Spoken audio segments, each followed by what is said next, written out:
of the Great Apes Survival Partnership. I'd like to welcome you to the latest edition of the GRASP Webcast, The Experts Speak. Today we'll be talking about great apes, Ebola, and vaccinations, an incredibly important topic, very timely, and in many ways very controversial. Before we get to our distinguished panel to discuss this issue, I'd like to bring you up to speed on a few news items that are occurring around the world right now that are related to great ape conservation and GRASP. Very shortly, we'll be holding the GRASP West Africa regional meeting in Monrovia, Liberia, where zoonotic disease will be one of the main topics discussed. That meeting will take place from the 11th to the 13th of April, and it's an important front line in terms of the battle against Ebola and other emerging infectious diseases. GRASP is also very sad to report that one of our pioneers, one of our leaders, Moses Mapesa from Uganda, passed away recently after a long illness. He died as a result of complications from leukemia, but Moses was incredibly instrumental in the early days of GRASP in establishing its credibility, its authority, its voice, and certainly was instrumental in bringing the United Nations agencies together under one umbrella to go forward on behalf of great ape conservation. Moses Mapesa will be greatly missed. He later served as the Uganda Wildlife Authority Director. He leaves a huge void on this earth. We're very sorry to see him go. GRASP is also working in a number of ways in Central Africa with all of its arms and its resources, and we recently worked with the United Nations peacekeepers to airlift a small orphan chimpanzee that had been discovered in a military camp in northern Democratic Republic of Congo and bring it with UN helicopters to a permanent sanctuary near in South Kivu, the Luiro Primate Rehabilitation Center. This is about the fifth or sixth time recently that GRASP has worked with UN peacekeepers to relocate gorillas and chimpanzees. And we certainly want to thank our colleagues at the United Nations peacekeeping headquarters for extending this opportunity to us and their resources. Now I'd like to turn to the topic today of great apes, Ebola, and vaccinations. There are few words in the English language or in the world, frankly, that strike fear, confusion, and carry the stigma of Ebola. Ebola is a disease that is highly deadly, highly infectious, and has the capacity to literally alter entire regions of the world, economically, politically. In so many ways, it has a devastating effect. The mortality rate among humans when Ebola is inflamed is 50%. But less well known is that Ebola has a devastating effect on great apes. They are very similar to human beings in terms of physiology, so it should come as no surprise that gorillas and chimpanzees can also catch Ebola and also die from Ebola. But they die from Ebola at a much higher rate than human beings. Since Ebola first emerged in 1976, there have been a number of outbreaks in East, and Central, and West Africa that have impacted great ape populations. And the best estimates are that gorillas die at approximately 95%. And chimpanzees can die as high as the 70th percentile. That is incredibly threatening to the long-term survival of great apes, and certainly has the ability to alter entire ecosystems. Now, Ebola is very pertinent right now because the West African outbreak that began in late 2013 and appeared to be over seems to be reemerging. Just recently, Guinea had a flare-up of Ebola, and 5 deaths have been reported. In fact, earlier this week, the government of Liberia announced it would close its borders with Guinea until the disease had been brought under control. What is clear is that Ebola doesn't rest. And what is even more terrifying is that it morphs, it evolves, and still has the capacity to kill. So with that very heavy and somewhat somber lead-in, I'd like to bring in some of our experts today who will help us talk about this issue. It's easy to think that you can protect a species or perhaps the human race from a disease, but it's not that simple. And I'd like to turn to, first of all, Ken Cameron, who is the field veterinarian for Central Africa for the Wildlife Conservation Society. Ken is joining us today from Brazzaville, Congo, and has been at the front lines of some of the recent outbreaks of Ebola. I'd like to ask you, Ken, first, welcome to this webcast today, and thanks for joining us. I'd like you to describe, if you could, what Ebola looks like and what it does to wild ape populations. Thanks for having me participate in this. I appreciate the invitation and the opportunity. Um, the impact of of Ebola virus has been, by all accounts, pretty devastating, at least on local populations of great apes. Um, the most recent diagnosed episode was 2005 here in Republic of Congo, in the area in and around Ojala National Park. Um, what was seen at that time was large numbers of great ape carcasses, both gorillas and chimpanzees, and loss of up to 95% of the known gorilla groups or gorilla individuals that were being researched at the time. And those figures specifically out of the Losi Reserve prior to the 2005 episodic. We have had a significant decrease in great ape populations, up to 50% throughout Ojala National Park. Surveys done between 2005 and 2007 and again in 2012 show dramatic decreases in great ape, both gorilla and chimpanzee populations, though predominantly gorilla populations, decreases of up to 50% throughout the national park, particularly in the southern half, which is extremely rich great ape habitat. It should be supporting huge populations, and it no longer is. And I think most people involved in this work feel that though it has not been proven, there is a growing body of evidence to suggest that Ebola virus was responsible for that. It is possible that Ebola virus outbreaks, Ebola virus disease outbreaks have continued, or episodics have continued since that time. In 2007, for example, we saw an unusual mortality event amongst gorillas and chimps. We ended up and this was in an area just adjacent to Ojala National Park in northern Congo, where we had reports of dozens of great apes dead. In the end, we were only able to confirm 9 of those, but that we believe was just the tip of the iceberg. Unfortunately, we were not able to get a diagnosis on that, but the temporal and spatial aspects of it really make us very suspicious that it was an Ebola outbreak. If I could, Ken, let me just follow up with some clarification so any of the viewers out there are all starting from the same knowledge source. Is it that human beings can catch Ebola from great apes, or that great apes catch Ebola from humans, 1? And 2, why would great apes die at such a higher rate than human beings from a disease if we're so physiologically similar? I can better address the first of those. In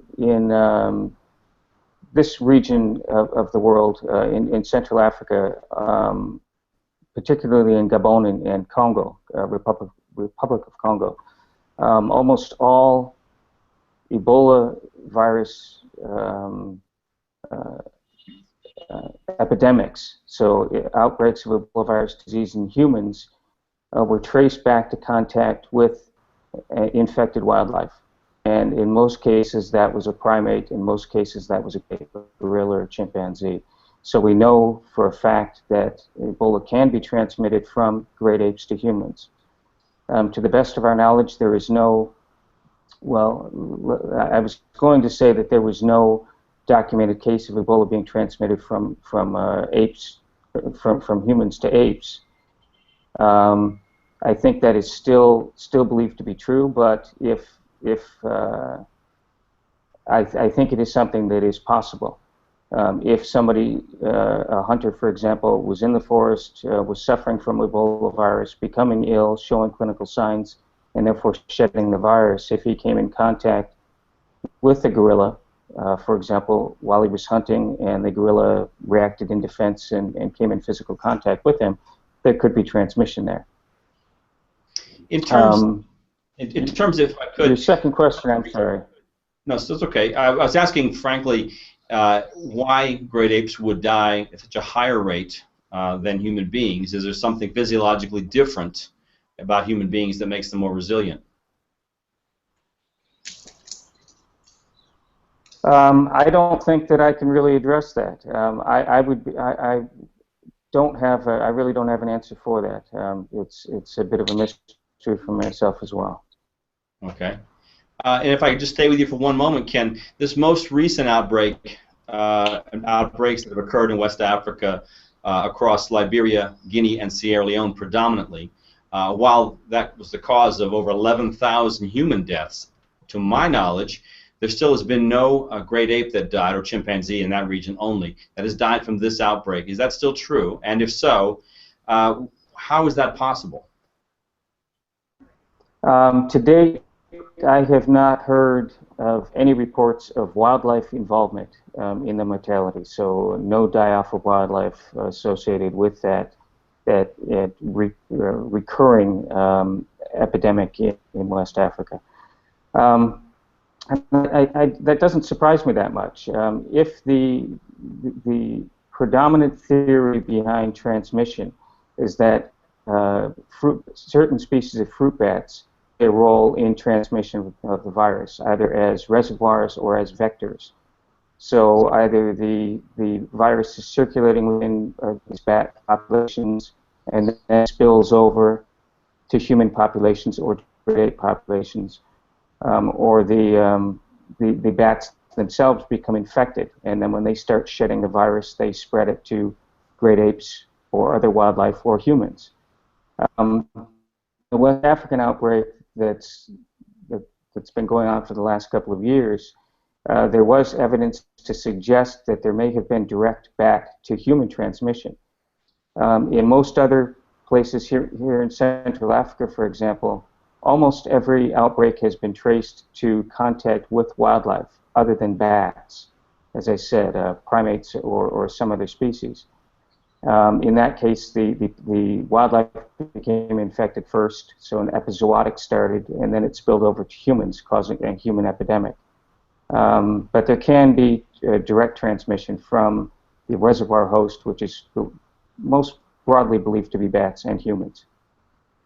Okay, well, you certainly offered a very nice segue to one of our other guests here in terms of behavior change and human-wildlife interaction. I'd like to turn now to Gladys Kalema-Zikusoka. She is the founder of Conservation Through Public Health, which works in Uganda and the Democratic Republic of Congo to essentially create a buffer between communities near great ape populations and national parks and protected areas, and limit or reduce the ability for diseases to jump. If I could, Gladys, how difficult is it to create that behavior change, yet how essential is it in terms of protecting great apes and, frankly, humans? Yeah, greetings from Uganda, Windy Forest. I'm happy to be on this webcast. We carry out a lot of behavior change communication to try and prevent disease between the people, the gorillas, and the livestock. And I think even in DRC, there's a lot of people are very positive about it. The way that we've done it is that we're combining the health education and the conservation education together. And the people who we work with are called, in Uganda we call them village health and conservation teams, but in Congo they're called community conservation health workers. And basically, we talk to them about anything that can make them get diseases from people, I mean, from gorillas or any other animals. And we talk to them also about the fact that if they're not healthy and hygienic, they can make the gorillas sick. So we promote hygiene and sanitation, nutrition. We tell them to refer people who are sick, you know, for things like diarrhea, scabies, TB, HIV suspects. They also promote family planning and nutrition and all of that. And in the case of Ebola, we also talk to them about not eating animals found dead. It's very common for people here to eat animals that they find dead. They don't ask why did it die, they just eat it. And so we tell them that don't eat an animal found dead, an animal that you don't know where it's come from, and it's very dangerous to eat a wild animal which you found dead. So in that way, we also have these volunteers who monitor them and make sure that they're changing their behavior. So prior to conservation through public health, getting on the ground and affecting this behavior change, how much interaction was there in in between human beings and great apes, for instance, in Burundi and some of the other areas in that region? Setting up CTPH, Conservation to Public Health. Gorillas anyway come outside the park in Burundi, and they come out to eat banana plants. But what we ended up doing when we set up CTPH is these same volunteers alert the Human Gorilla Conflict Resolution Team that these homes are being visited by gorillas, and then they come out and chase them back. And then at the same time, we get the park staff who also come in and also do the same thing. They come in and they're alerted about the gorillas in community land, and then they try and chase them back. But another thing that the Hugo does and the rangers is to collect samples from the gorillas when they're in community land, so that we try and see if they're picking up diseases from people during that time. Before that, nothing like that was happening. People and gorillas would just interact. They would come across dirty clothing. They would come across people who defecated in the gardens, and they would pick up diseases. And scabies was one disease that occurred, but they're also picking up diarrhea diseases and other kind of diseases. But now they're aware that if you tell them not to eat a wild animal, it's not because you don't want them to get a benefit, but they realize that it could actually make them sick. Okay. The title of this webcast is Great Apes, Ebola, and Vaccinations. I'd like to now take this to that third word, or the fourth word, I guess, in that title, vaccinations, and to turn to another guest we have. Chris Whittier is a wildlife veterinarian at the Tufts University Center for Conservation Medicine in Boston. Thanks for joining us this morning, Chris. It's good to see you. You used to work in East Africa in some of the areas where Gladys Kalema's work is, and you've certainly been very closely involved and engaged in this topic for quite some time. You and I have had discussions about vaccinations and if it's possible to vaccinate or protect great apes from Ebola. Give us a sense, if you could, of where that initiative currently stands and what the practical application of that might be. Excuse me. I'd like to start by thanking you, Doug and GRASP, for inviting me to join today, and also send along my condolences about Moses Mpesa, who I was fortunate to work with years ago when he was with UA. To address the question of the sort of current status of the thinking with potential vaccination for great apes, there has been, for the past 10 to 15 years, there's been a pretty active development of vaccines for human use. And I think, as many people know, a couple of those vaccines are actually in various states of trials involved in the outbreak that's currently happening with the humans in West Africa right now. And so, and a number of those vaccines have shown some promise. So the issue of sort of developing vaccines that can be used on an individual basis is already has been pretty well advanced, and those studies are starting to reveal the efficacy and potential side effects of some of those vaccines. So that work has gone on for a number of years, kind of leading up to where we are right now. When we're talking about vaccinating, potentially vaccinating great apes, with the assumption that there might be a vaccine like the ones that have been used for humans, sort of an injectable vaccine that can be given on an individual basis, to some extent that groundwork a lot of that has been done. The next step is sort of the question of, will those vaccines, first of all, will those vaccines be efficacious in gorillas and chimpanzees? And then the bigger question is the potential for them to be delivered to those wild populations. And so in kind of addressing the second part of that, which is actually the much bigger issue, just sort of I'd like to remind kind of the audience that when we think of these wild great ape populations, there's really sort of two different great apes sort of occur at two different states or statuses. One is that we've got populations and individuals that are what we call habituated, and those are the ones that I think most people are most familiar with, that researchers, veterinarians, and tourists go out on a daily basis and have relatively close contact with those animals. For the most part, they're individually named, their histories are known, they can be found on a regular basis. So theoretically, if we had one of the existing human vaccines, that could be administered to those populations and potentially protect those individual animals, assuming it was safe, assuming it was effective, because the issue, the issue of delivery is pretty straightforward. We've been, as the Mountain Gorilla Veterinary Project and other groups have shown, there can be a long and successful history of direct veterinary work with these habituated populations. In fact, that's part of what's contributed to the conservation success of mountain gorillas, with the ongoing veterinary presence there. That being said, the bigger issue, and most of what we're talking about, particularly when we think about western lowland gorillas, which are, I think we would all agree are the most at-risk population when we think about Ebola, there's only a handful of those gorillas that are habituated. Sort of get into discussions about what that number is, but it's probably somewhere between 100, a bit of a gray area, some that are in the process of being habituated. But so there's the potential to directly vaccinate those individuals with even potentially the existing vaccines, but by and large that's sort of going to be a drop in the bucket when we're talking about a population of potentially somewhere in the neighborhood of 100,000 individuals. Vaccinating 50 or 100 is not going to save that population. So the much bigger issue is kind of what we're thinking about and trying to tackle is there a way that you can vaccinate individuals that are not habituated and potentially be able to protect all the larger population, particularly western lowland, and also potentially bonobos that are arguably one of the next populations that has at risk as well as maybe chimpanzee subspecies. So in terms of the practical application of this, there have been tests conducted in the last 5 or 6 years in the United States, certainly in New Iberia and other places where very controlled settings were used to test the efficacy of treatments. And I'm curious, though, is this a direct correlation between human treatments? Is it the same thing that was being given to people in Guinea and Sierra Leone, or is it modified for great apes? So Peter Walsh, who was supposed to have joined us today, he's been behind a little bit of that work that's been done with the laboratory animals in the US.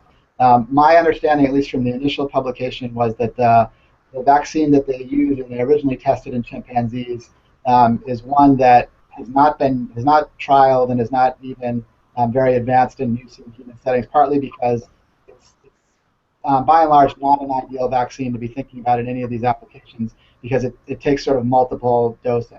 And so that's essentially that's we're pursuing a possibly different avenue with, at least initially, what's probably not an ideal vaccine for what we're thinking about in a larger application in wild populations.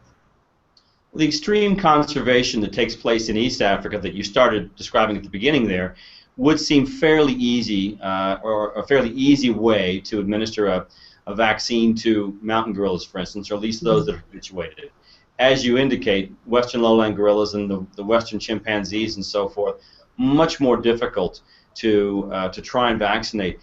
If you could, Chris, just what possible ways would there be to have any kind of an impact on populations so large that aren't habituated if what we're trying to do is make them safe against Ebola?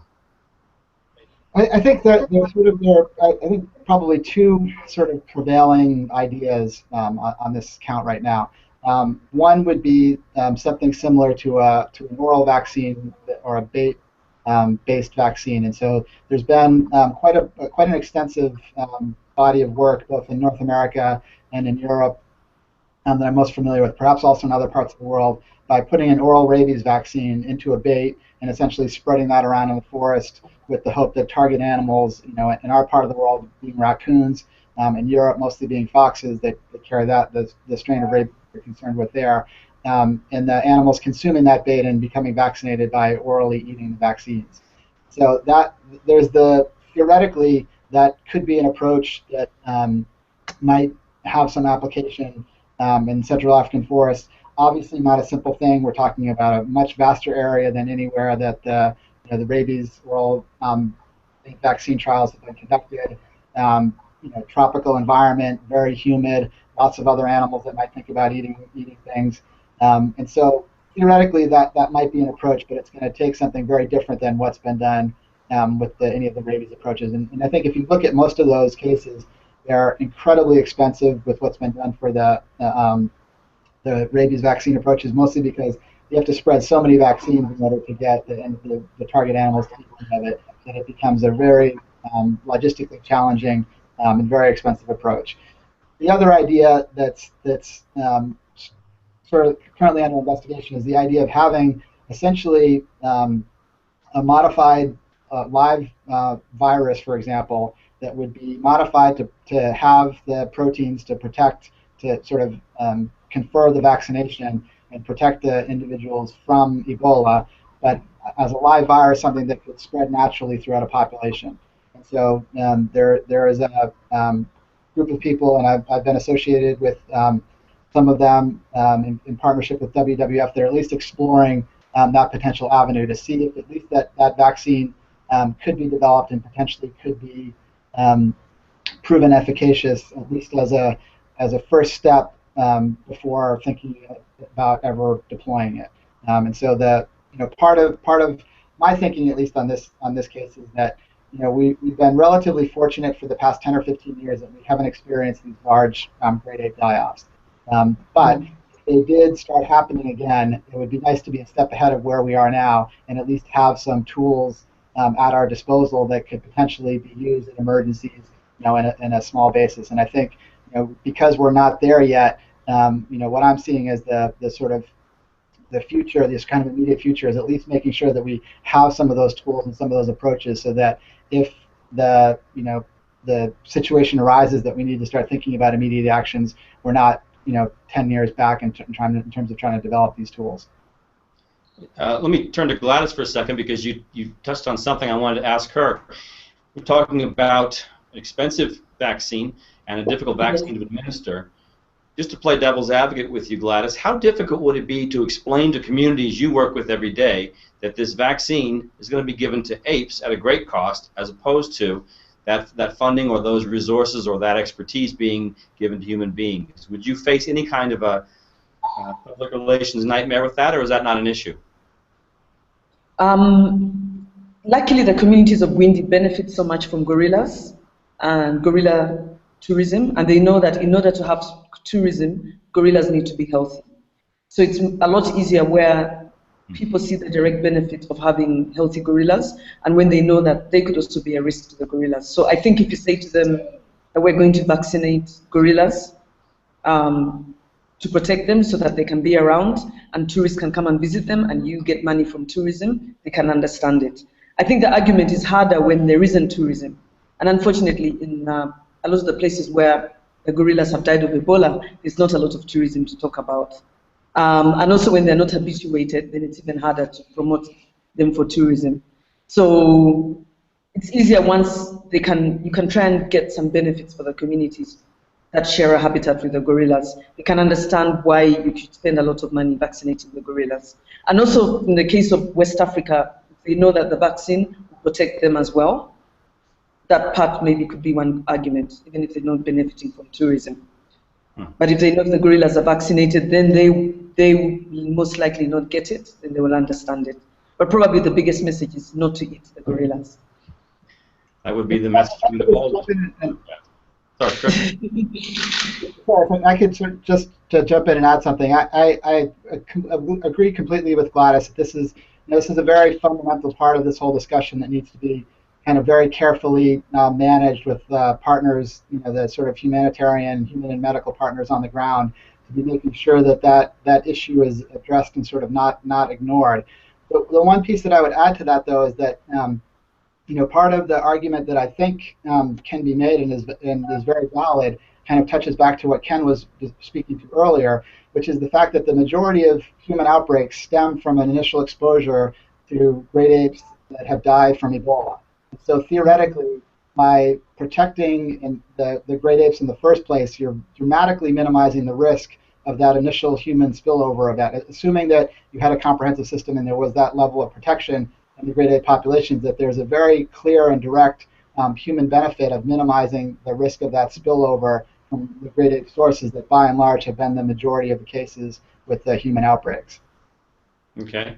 Let me turn to you now, Ken, and you've heard some of the possibilities and some of the obstacles, and I'm curious, what are the real risks that you would see in trying to vaccinate large populations of great apes in West and Central Africa against a disease as incredibly devious and difficult as Ebola?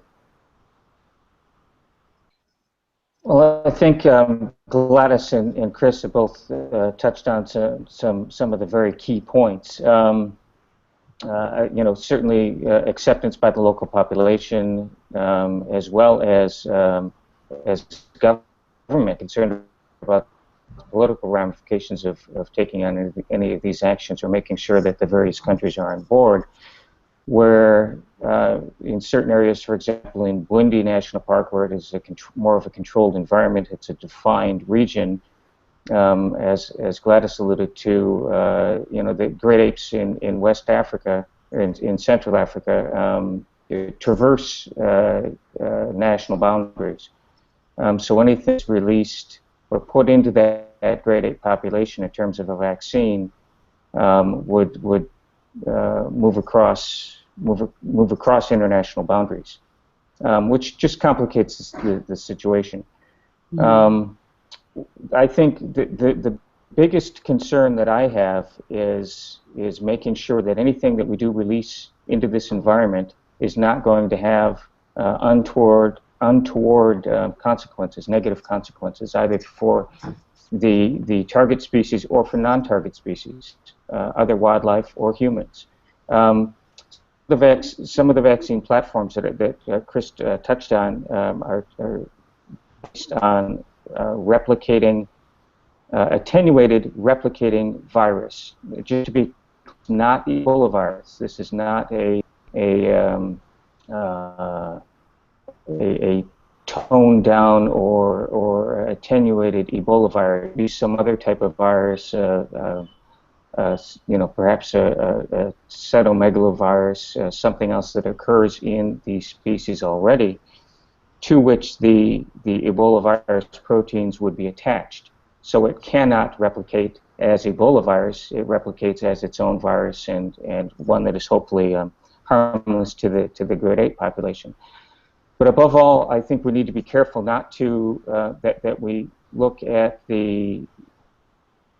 pay adequate attention before releasing anything into the environment, even on a trial basis. Make sure that we have addressed all of the potential ramifications.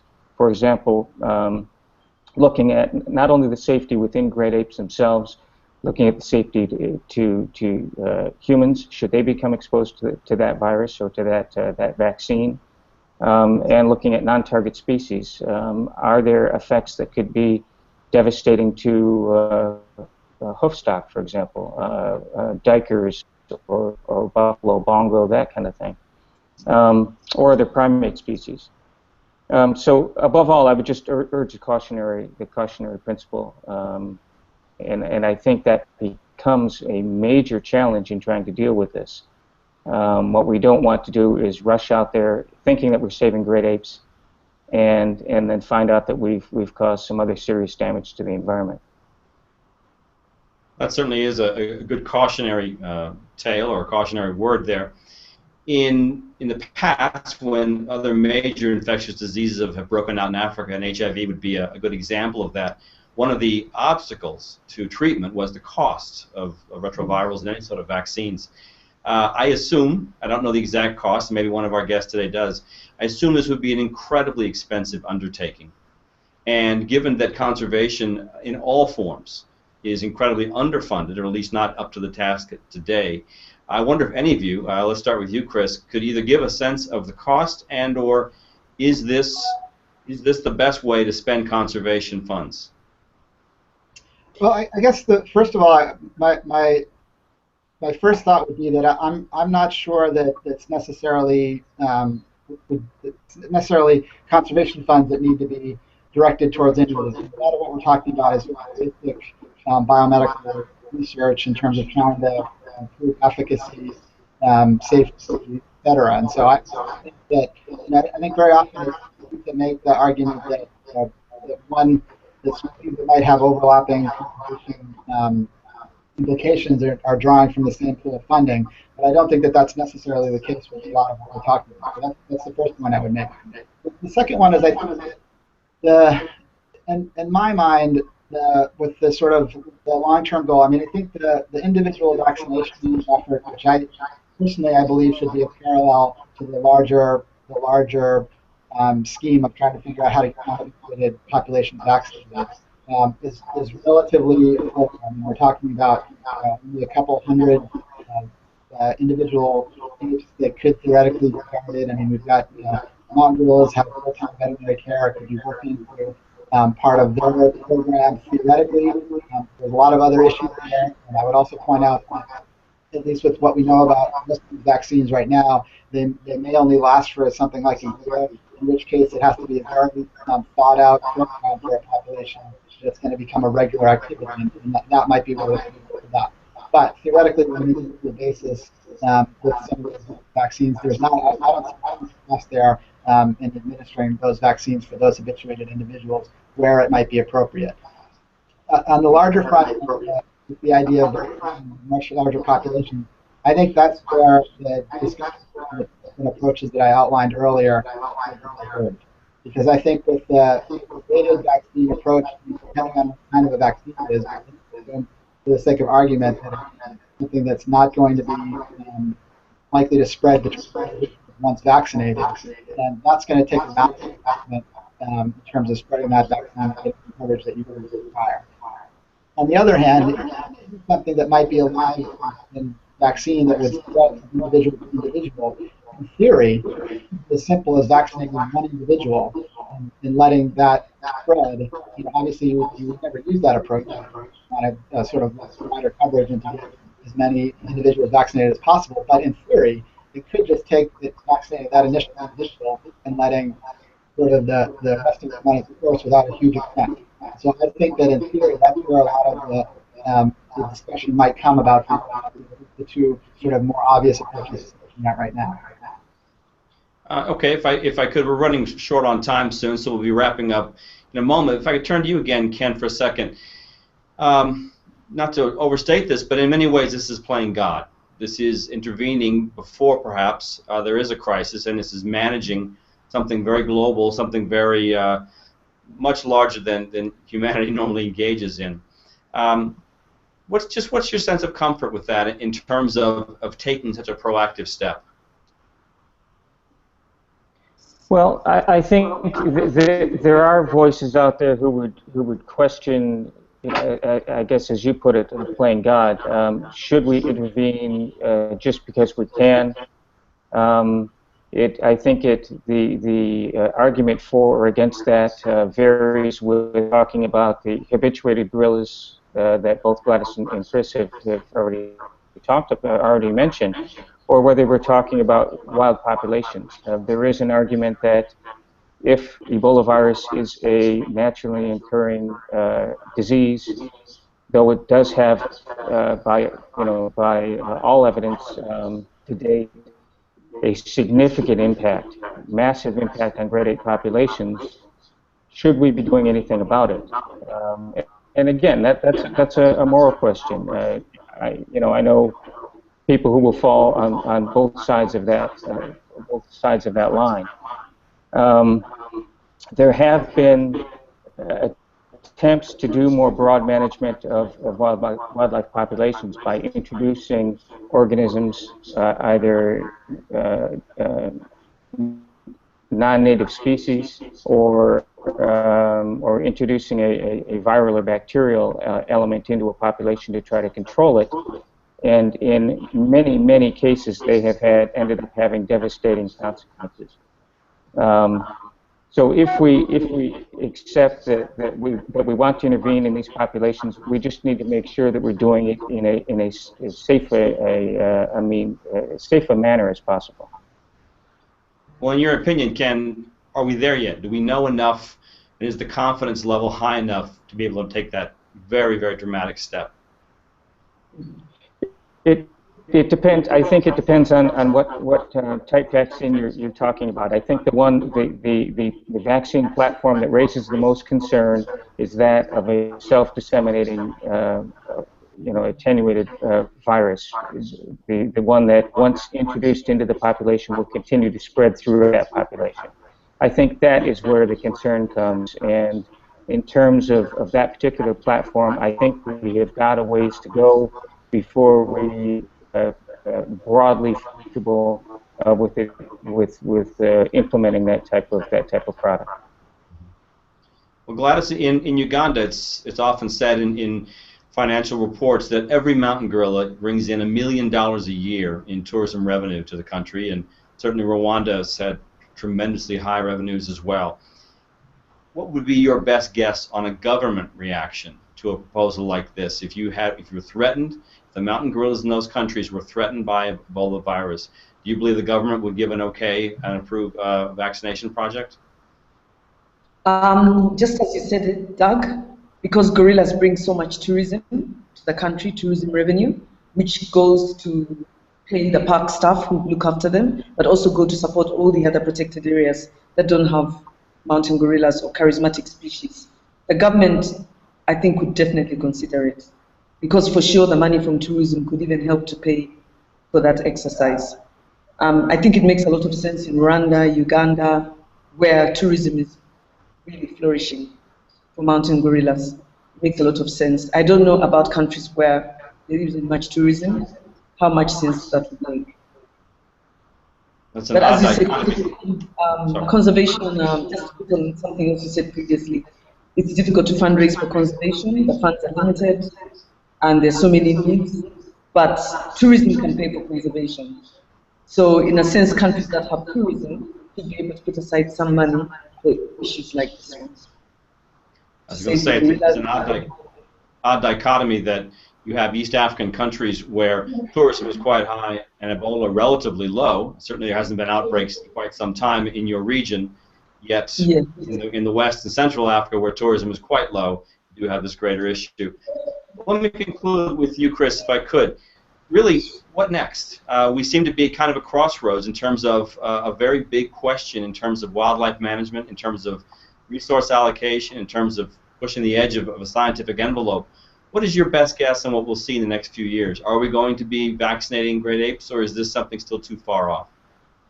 Well, I think if I can roll a couple of other points from the last couple of minutes into this, and a couple points that I want to make is I agree with Ken on the fact that we've got to be very careful about interfering with biological systems that are naturally complex. And Ken is exactly right that there have been sort of poorly executed projects that things have been somewhat devastating. I think that has to be taken into consideration. But I would point out that part of what we're keeping there in terms of the vaccination rate is actually using a virus that already exists in those populations and modifying it to get protection against Ebola. So it's a little bit different than totally foreign to a population that you don't know exactly what's going to happen. I guess I would also just push back on this idea of kind of playing God in terms of interfering or stepping in to do something about the health of wildlife. And by that argument, every public health measure that we do in terms of vaccinating people and making water clean is also playing God. I think I would sort of push back on that. That's really what we're talking about here.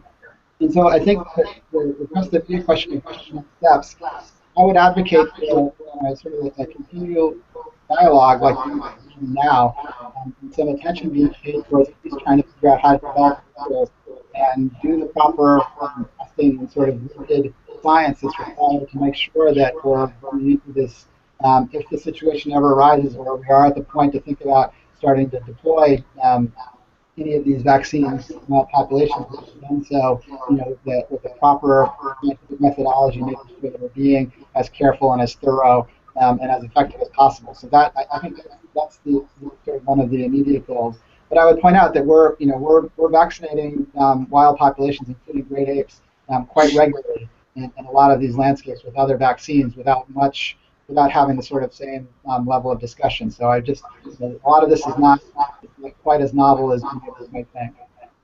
And just to be clear, too, if Ebola were to break out again among great ape populations, at that moment, it's too late to vaccinate, correct?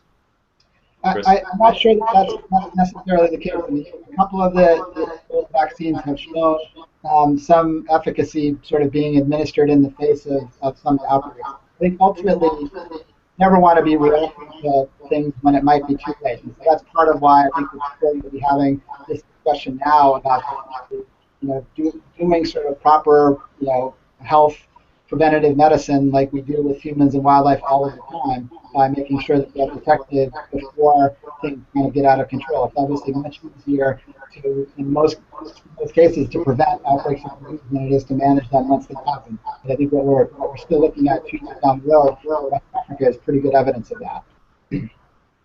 Great. Well, thank you very much. I'd like to thank all 3 of our guests today. Gladys Kalem of Conservation through Public Health, Ken Cameron of the Wildlife Conservation Society, and Chris Whittier from Tufts University Center for Conservation Medicine for joining us in this discussion about great apes, Ebola, and vaccines. It is an incredibly timely and fast-moving topic, and I think we'll see much more about this in the days, weeks, months, and years to come. Unfortunately, Ebola seems to have an incredible staying power, and that's something we'll have to deal with regularly. But thank you very much to our guests for joining us today on GRASP Webcast, The Experts Speak. We look forward to talking to you again next month on another relevant topic to ensure the long-term survival of great apes and their habitat in Africa and Asia. Thank you very much. Thank you very much, Doug. Thank you. And everybody. Thanks, Doug.